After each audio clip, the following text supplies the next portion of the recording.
caught my partner in bed with my closest friend. I was folding laundry when it happened. The dryer hummed, my favorite vanilla-scented candle flickered on the windowsill, and sunlight streamed through the kitchen like everything was normal. Mark had stayed late at work again, or so he'd texted, and Sarah, my college roommate turned best friend, had popped by to check on me just an hour earlier with a latte and an awkward hug. "You look exhausted," she'd said, tucking a strand of hair behind my ear. "Get some rest." I didn't realize the coffee was spiked with guilt until later. The red flags were small, but they smoldered. Mark started working weekends, blaming a crunch time project. He'd come home smelling like hotel soap instead of his usual cedar cologne. Sarah stopped texting me memes and began forgetting our lunch dates.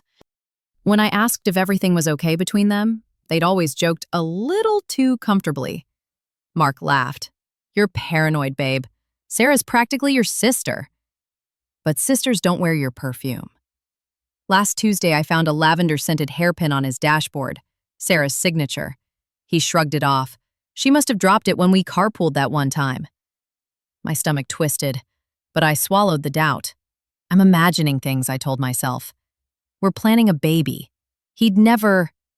Then my phone buzzed while I was half asleep. A notification from our doorbell camera. Motion detected at 9:14 p.m. I tapped it, expecting raccoons. Instead, Sarah's red coat flashed across the screen, followed by Mark's hurried silhouette ushering her inside. The timestamp? 40 minutes ago. I didn't remember driving home. Our bedroom door was cracked open. Soft laughter slipped through, Sarah's giggle sharp as shattered glass. Sheets rustled. I nudged the door wider. There they were, tangled in our sheets, her manicured hand on his back. His voice low and unfamiliar. "Shh, she's at her mom's." The candle I'd bought for our anniversary toppled off the nightstand. Wax pooled like blood. They froze. Mark scrambled up, bare-chested, mouth gaping. Sarah clutched the covers, her face pale beneath smudged mascara. "Wait, it's not what you—" I didn't scream, didn't throw anything. I just stood there, cold air hissing through my lungs, memorizing the way Sarah's earrings glinted in the dark, the ones I'd gifted her last Christmas. "How long?" I whispered. Mark reached for me. "Please, let me explain. How long?"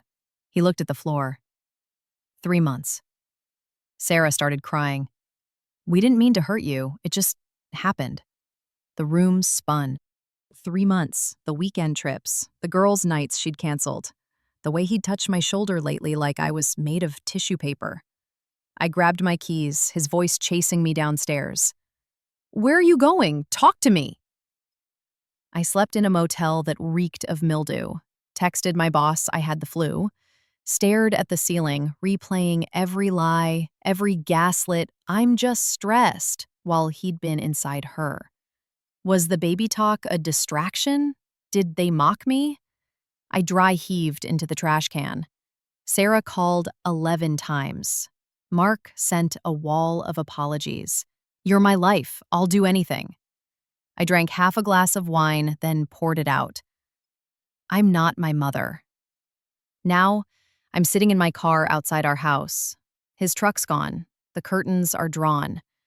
Part of me wants to burn it all down. The other part wants to crawl back to the lie. But what if there's a third option? TLDR. Walked in on my husband and best friend cheating. Now I'm numb and don't know whether to fight or flee.